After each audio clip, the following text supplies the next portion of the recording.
Canada का immigration system बदलने वाला है और इस बार बात सिर्फ वीजा या फिर पीआर की नहीं है।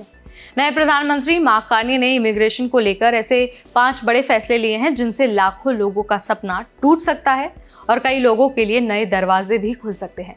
टेम्पररी वीजा होल्डर्स, स्टूडेंट्स और जॉब सीकर्स सबकी जिंदगी पर सीधा असर पड़ने वाला है।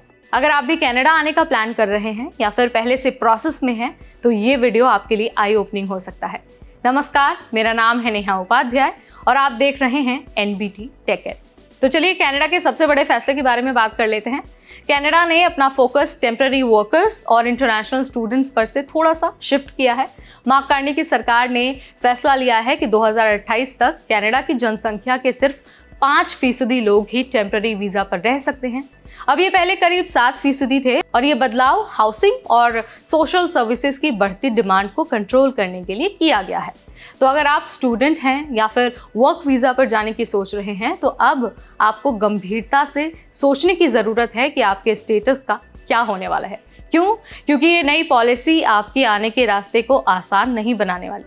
अब बात करते हैं परमानेंट रेजिडेंसी यानी कि पीआर की। सरकार ने 2025 तक 3,95,000 नए परमानेंट रेजिडेंट्स लेने का टारगेट रखा है और ये पिछले टारगेट से थोड़ा कम है। कम क्यों हो रहा है? क्योंकि हाउसिंग की कमी है और सोशल सर्विसेज पर दबाव बढ़ रहा है।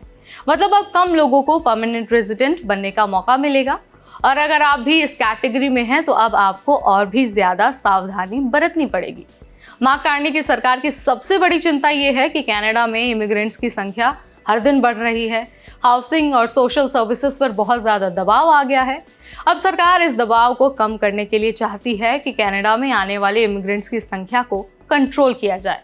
मतलब ये फैसला सही है या नहीं है, ये तो वक्त ही बताएगा, लेकिन ये आपको और आपके जैसे और मेरे जैसे बहुत सारे लोगों को प्रभावित करने वाला है।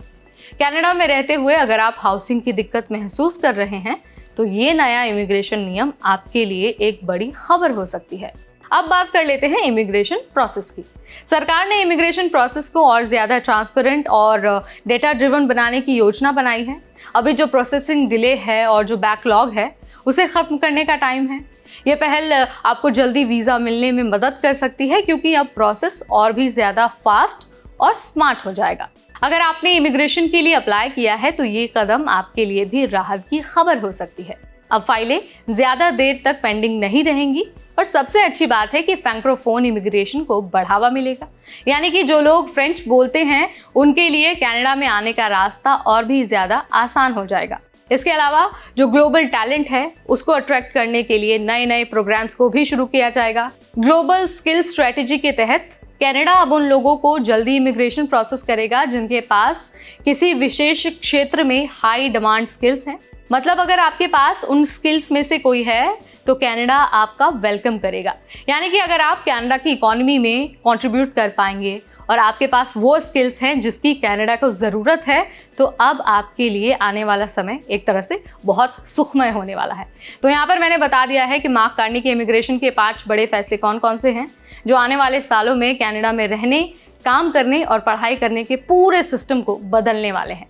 आप इस बारे में क्या सोचते हैं? आपका क्या विचार है?